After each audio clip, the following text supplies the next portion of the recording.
Hello, everybody. Welcome back to the Mio MMA podcast predicting, let's get the full name here. UFC on ESPN, Emmett versus Murphy, a.k.a. UFC on ESPN 65, a.k.a. UFC Vegas 105, which I do believe actually just references the Apex events. And yeah, there you go. That is the full rundown of the name. And let's talk about some big news. We got the Sean O'Malley versus Merab Dvalishvili rematch and the Kayla Harrison Juliana Pena fight as a main event for, O'Malley will be the main event, but I believe that is UFC 316. Yeah, UFC 316, which will be happening in June in Newark, New Jersey. Those are the only two fights on the card so far, but, inevitably there's going to be some other stuff there, obviously. What else we got here? There is a scheduled event for Marlon Vera versus Mario Bautista. Okay, that's fine. That could be very grindy, though. Oh boy, that could be them not learning from the previous fight they booked Bautista in against Jose Aldo. And what else we got here? Bruno Gustavo da Silva versus Joshua Van. Okay, that's dope. I'm in for that. Sergey Spivak versus Shamil Gaziev. And Johnny Walker versus Azamat Mirzakhanov.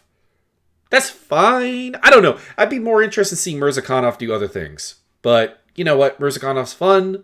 Walker can be fun, but has been kind of trending downhill in that regard for some time. Let's see here. When was the last time I really enjoyed a Johnny Walker fight? Kudalaba,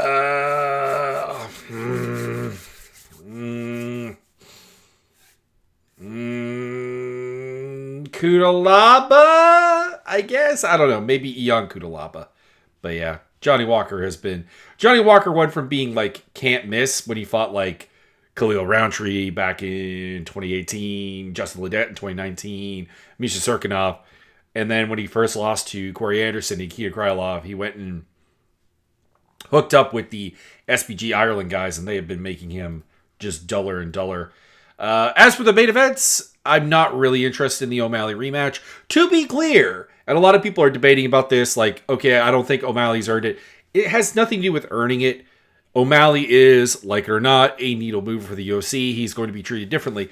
The reason I don't want it, the reason I don't enjoy it, is the fact that O'Malley's post-fight with Merab Dvalishvili indicated there was no understanding by Sean O'Malley of what Merab is. Like, there was confusion that Merab fights like Merab.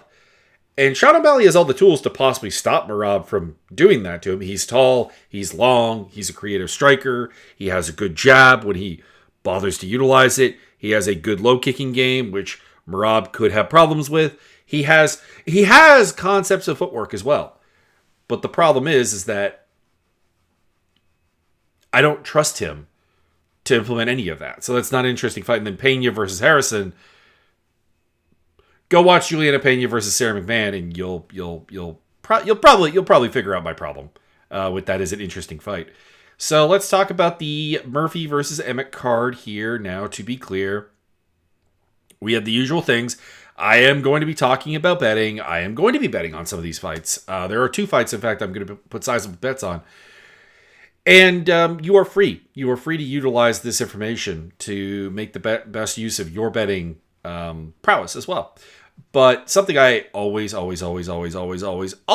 going to emphasize is that this is not a sport that you can get a financially stable return on, a path to financial freedom, and you should bet accordingly. It's just a little bit of extra spice. This is a chaotic, unpredictable sport that you are not going to make great deals of money off of, in my opinion. There you go. Keep that in mind. Don't come crying to me when you lose like 5 figures. Anyways, main event, Josh Emmett versus Lerone Murphy at 145 pounds. And Murphy comes in as the favorite here. A little bit larger than I expected. He's minus 325 to minus 345. And Emmett's plus 250 to plus 270. So Emmett's worth a look at those odds. But I am going to be picking Lerone Murphy here. Murphy frustrates me in the sense that there are a lot of fights where he will, for brief moments, say 30 seconds of the fight, really seem like he has solved the opponent, and that he can build on something, and that he can impose on the fight a very, very winning game plan exchange.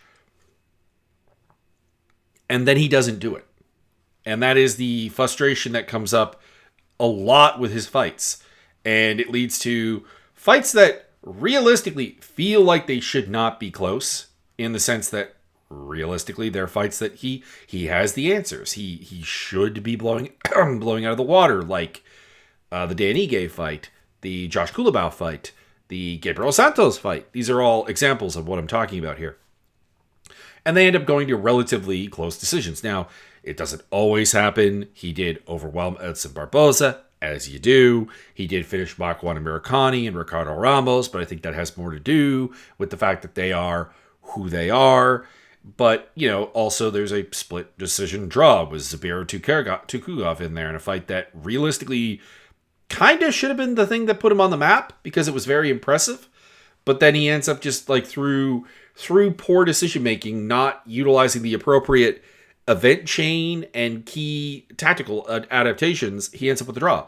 He is an incredibly well-rounded fighter, a very athletic guy. He is durable. He is in shape. He has good combination boxing. He's capable of putting a pace on you. He's capable of hitting fairly hard. He's a good counter wrestler and offensive wrestler. He's a good scrambler. There's not really anything particularly venomous about his ground game, I will say.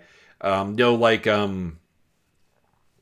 great front headlock attack ideas or anything like that. So I guess you could call that a weakness in his game, but if that's the weakness in your game, you're really well suited. But the weakness in his game, like I said, it's the decision making.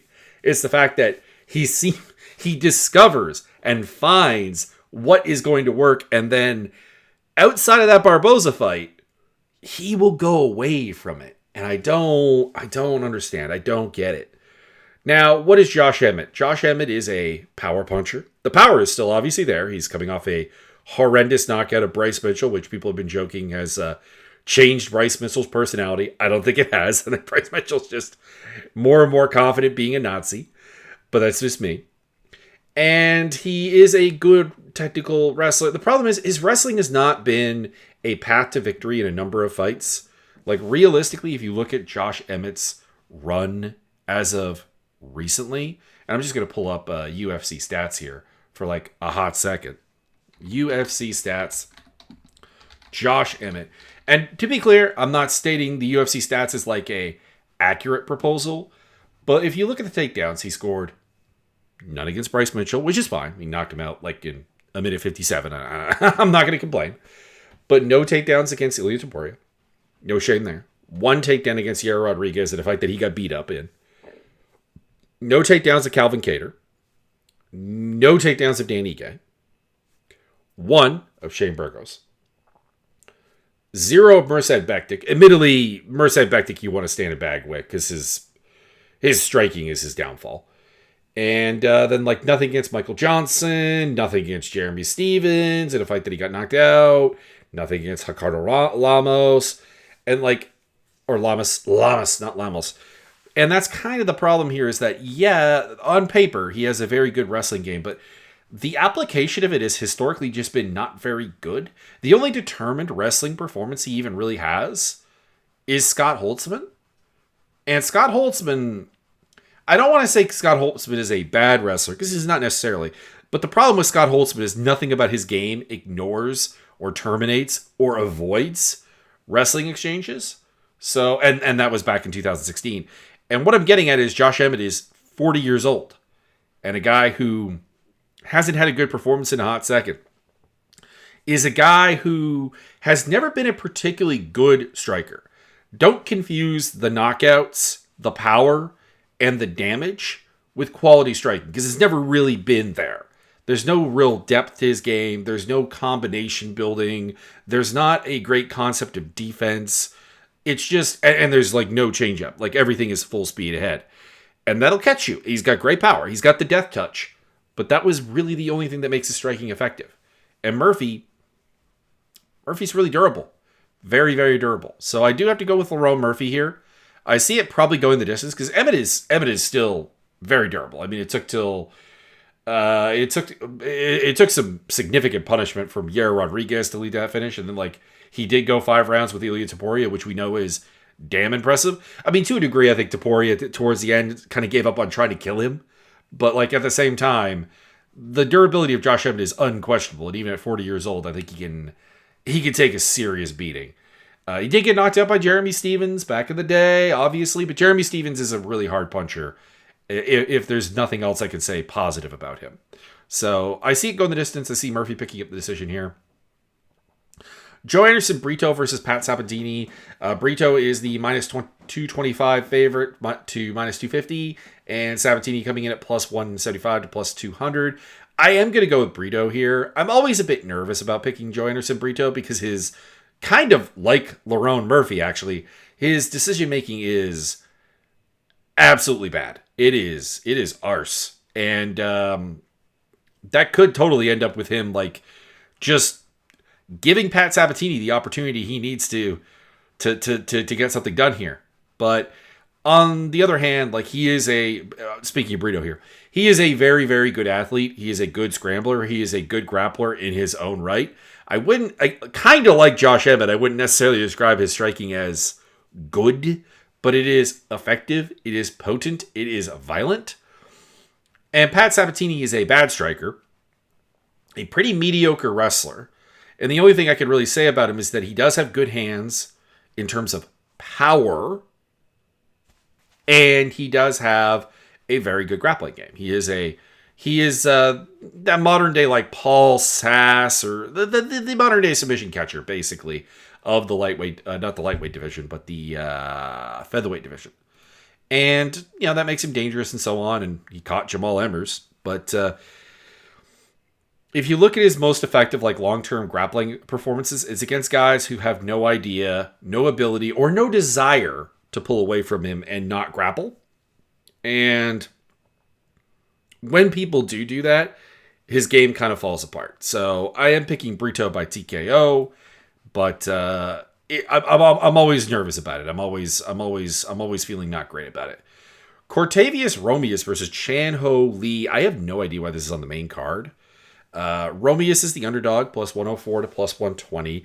Ho Lee is the favorite, minus 129 to minus 150. And these two guys have completely opposite problems. In Romeus' case, I think he actually has a decent set of physical tools. He's short. He's 5'4", 68-inch reach though. At bantamweight, that is small. That is small, but he's got the explosive athleticism that you kind of need, and like to be dangerous and to be like functional.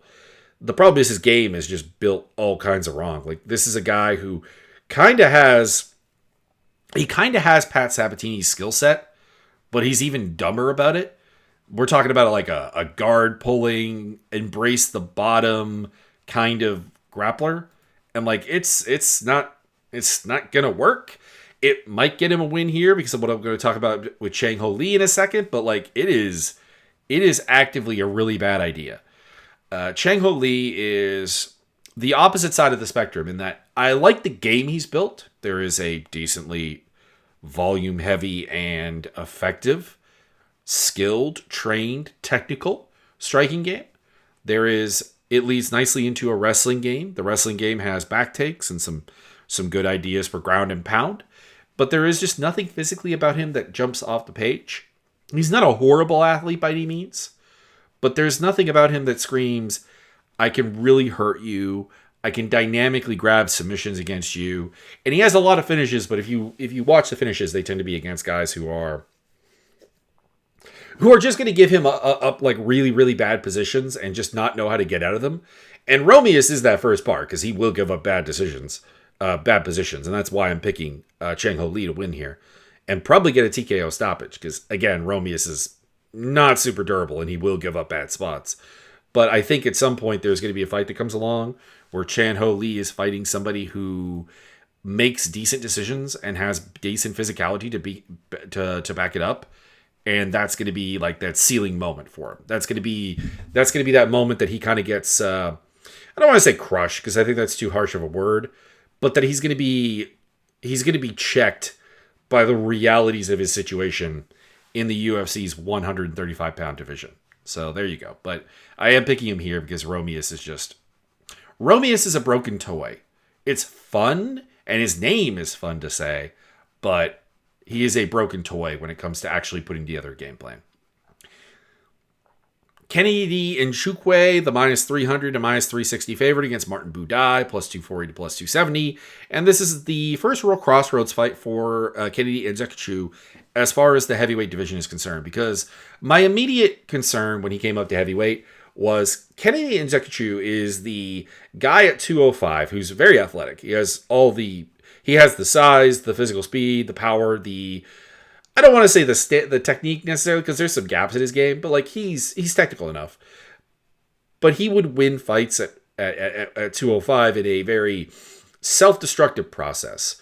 He would go out there and he would kind of smash into guys who had like very similar problems on their table, on their plate. Like if you look at the people he beat, they have this tendency to self-destruct, to try to overwhelm, to try to make things happen. I do notice that this fight has been moved to the bottom on UFC stats. Interesting. But it was guys like Devin Clark. Nah, maybe not. Okay, Devin Clark's not a great example of this. But like Ion Cutelaba, Carl Roberson, Danilo Marquez. These are the guys who will come out and they're going to just try and overwhelm you physically. And then when they don't do that, because you're a really good athlete yourself, they fall apart.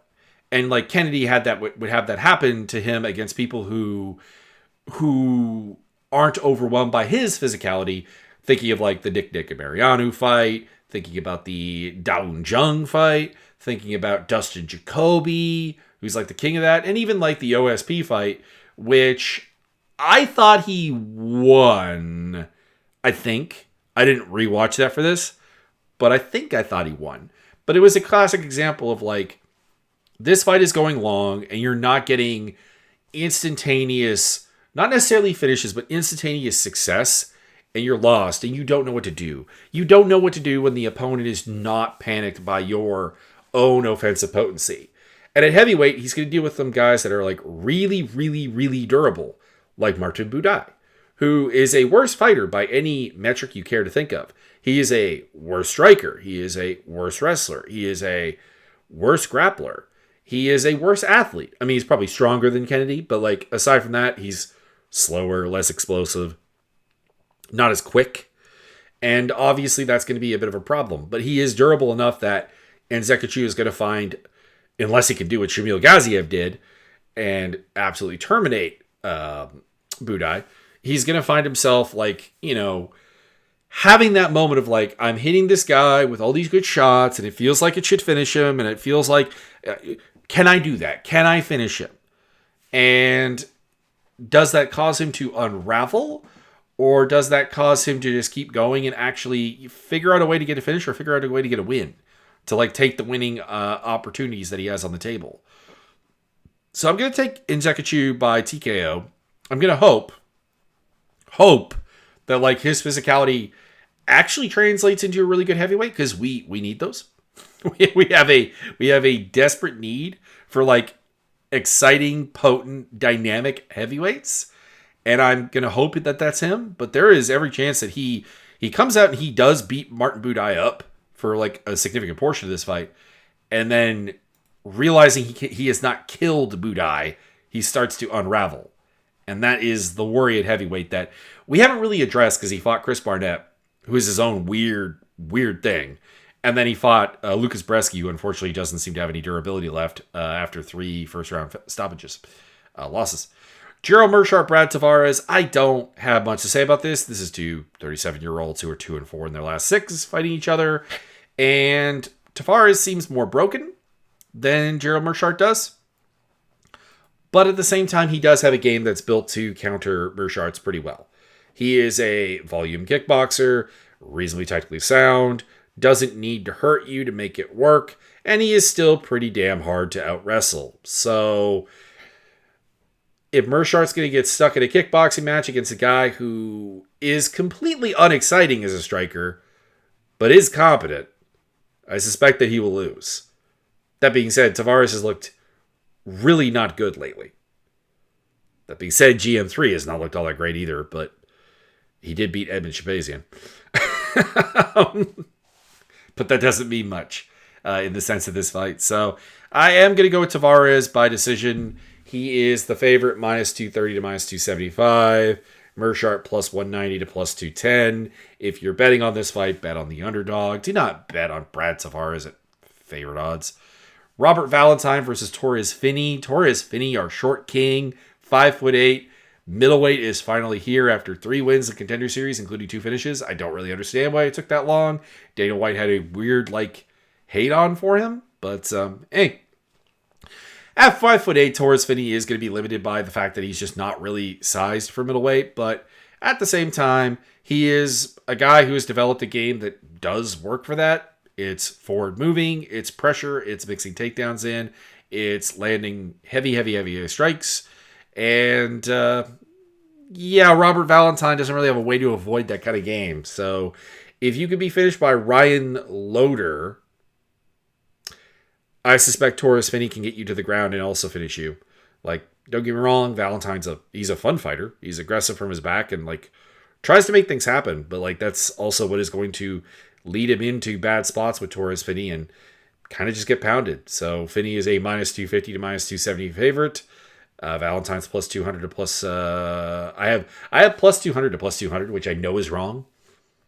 I suspect that's plus 220. But my notes are wrong on this one, but probably because I have no interest in betting on this fight because I don't want to bet on Finney at favorite odds. And, it's not that I can't imagine what the win here looks like for Valentine because he is that kind of dynamic, opportunistic guy. So obviously, I can picture him catching some kind of weird submission or hitting a just awkwardly timed and angled strike that really hurts Finney to get the win. But these are not outcomes I would like to bet on.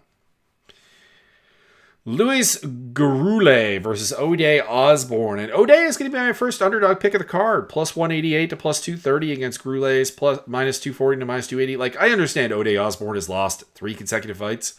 But Rolando Rodriguez, Jafel Filio, and Asu Almabayev all have a dynamic nature that I think is just lacking in Gurule's game.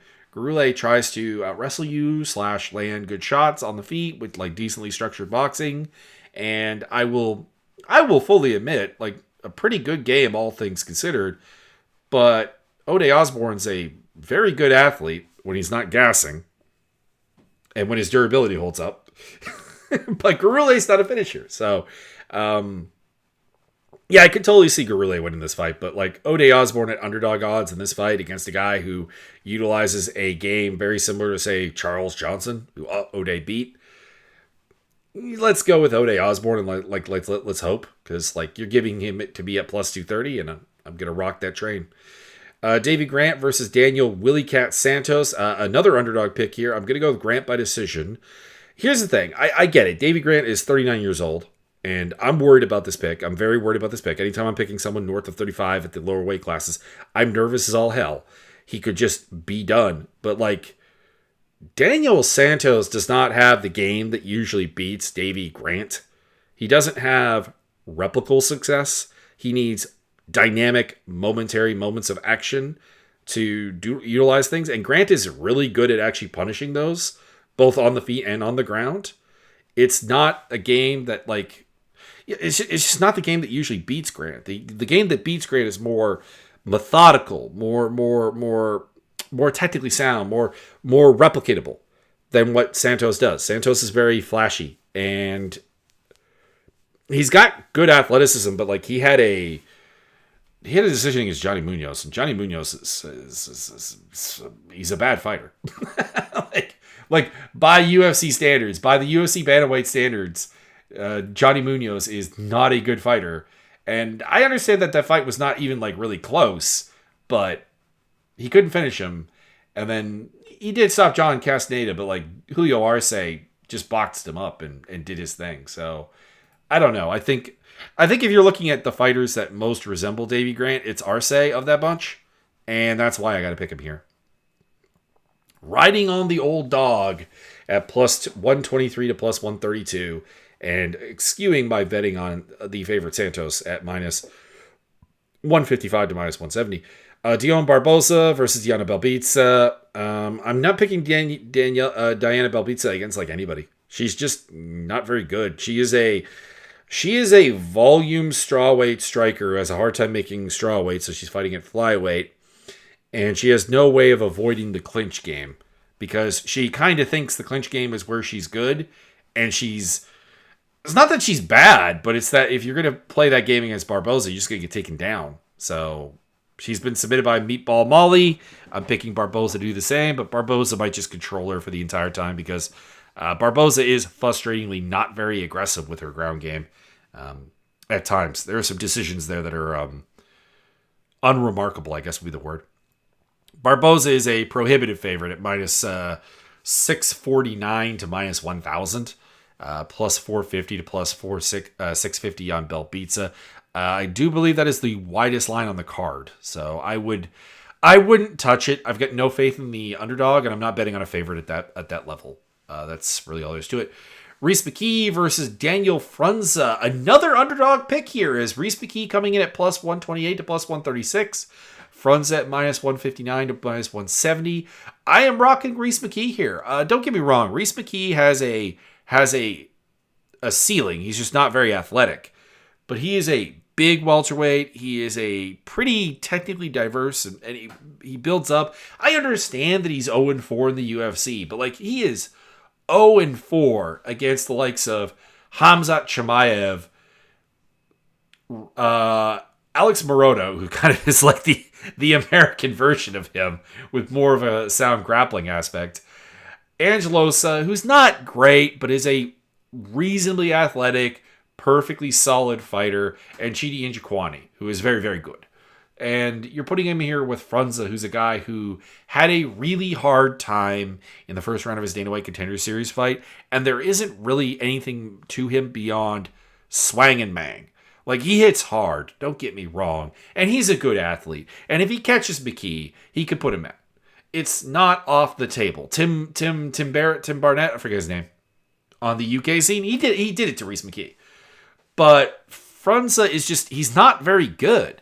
He's not a technical striker. He's not a technical wrestler. He's not a good grappler. He's physically strong and has like the gumption to get out of bad positions. And that's why I think, he might surprise someone in the UFC. But like Rhys McKee is used to being not a great athlete. That's his career. That's him on the regional scene. He's used to the opponent being that strong, don't accept stuff problem. And I would think he has the solutions for it here with a volume striking game to bring up the pace and like just crack Frunza over that application. Make Frunza go fast enough that he falls apart. Anyways, I got McKee by decision. I'm not going to pick him to win by stoppage against basically anybody. But hey, he could go 0-5 in the UFC here, and he would certainly be done at that point. Victor Henry versus Pedro Falcao. I am going with Victor Henry here, minus 205 to minus 225, and Falcao plus 163 to plus 180. Henry has the same limitations as Rhys McKee. He's not a great athlete. He's not a high ceiling fighter. But he is a very adaptive, very good, very smart fighter. He is a good scrambler, a solid technical wrestler, a solid technical striker, and he will weaponize pace. He does have that Davey Grant issue where he's 37 years old, and the reliability of that age is somewhat of a problem. But he has a good game plan. He executes game plan. This is a guy who beat someone like Ronnie Barcelos and had... And Tony Gravely, I do believe. And then had a really solid fight with Javid Bashrat until he got his balls kicked. And he is a solid, good fighter that I'm always here for. I'm always here to root for. And Falcao just feels flat, like he's missing something. He's a guy who, he's not a bad athlete. Reasonably solid athlete. And he's a fairly well-rounded individual. There's not an aspect of his game that looks terrible or anything, but every time he does something impressive in my footage of him, it's against guys with double-digit losses or single-digit fights. So either really, really new guys or really journeyman guys. And at the UFC level, he won't see he won't see very many of the former, probably the latter, and he will probably see a much higher grade of the former.